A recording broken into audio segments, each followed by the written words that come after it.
Ардақты ағайын, қадірлі мұсылман бауырлар, оразаны кім үшін ұстап жүрсіз?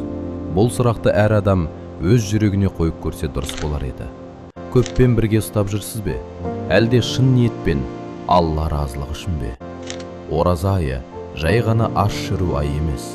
Бұл жүректі тәрбиелейтін, адамды өзгертетін, рухты тазартатын қасиетті мектеп. Бұл ай келгенде адам өзіне тоқтау салады, өз нәпсісіне тоқтау салады, өз сөзіне, өз ашуына, өз мінезіне тоқтау салады. Көп адам оразаны тек тамақ ішпеу деп түсінеді. Таң атқаннан кешке дейін аш жүру, су ішпеу оразаның сыртқы ғана көрінісі. Ал шын мәнінде оразаның ең үлкен мақсаты тақуалыққа жету. Егер адам аш жүріп, бірақ тілін тыймаса, өсек айтса, өтірік сөйлесе, біреуді ренжітсе, ашуланып жаман сөз айтса, онда ол оразаның рухани жемісін толық ала алмайды. Ораза кезінде адамның тілі де ораза ұстауы керек, көзі де ораза ұстауы керек, құлағы да ораза ұстауы керек, жүрегі де ораза ұстауы керек. Яғни жаман сөзден, жаман көріністен, жаман ойдан сақтану нағыз оразаның белгісі. Ораза бізге сабырды үйретеді. Сабыр мұсылманның ең үлкен қаруы. Аш жүрген адам ашуланшақ болады, әлсіз болады, шаршайды. Бірақ дәл сол сәтте сабыр сақтаса, ол үлкен сауап алады.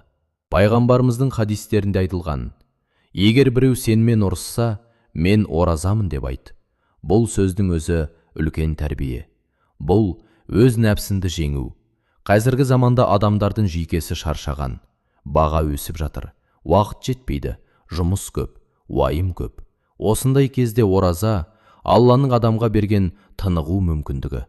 Ораза кезінде адам баяулайды, ойланады, өмірін қайта қарайды, жүрегін тыңдайды. Бір тілім нанның қадірін түсінеді, бір жұтым судың қадірін түсінеді, кедейдің жағдайын түсінеді.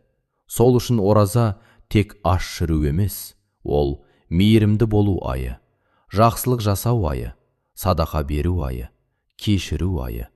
Егер біреумен ренжісіп жүрсеңіз, дәл осы айда кешіріңіз. Егер біреуге қарыз болсаңыз, қайтаруға тырысыңыз. Егер біреуді ренжіткен болсаңыз, кешірім сұраңыз. Себебі бұл ай жүректер жұмсаратын ай. Ағайын, оразаны дәстүр үшін ұстамаңыз. Жұрт ұстап жатыр деп ұстамаңыз. Фотоға түсіп, жариялау үшін ұстамаңыз. Оразаны тек Алла үшін ұстаңыз. Сонда ғана жеңіл болады, сонда ғана берекелі болады, сонда ғана жүрек тыныш болады.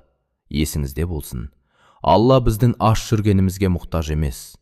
Алла біздің жүрегіміздің түсіргенін қалайды.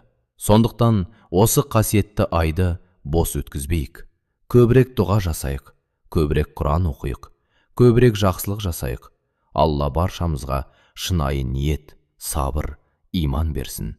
Ұстаған оразаларымызды қабыл етсін. Отбасымызға береке, жүрегімізге тыныштық нәсіп етсін. Әмин.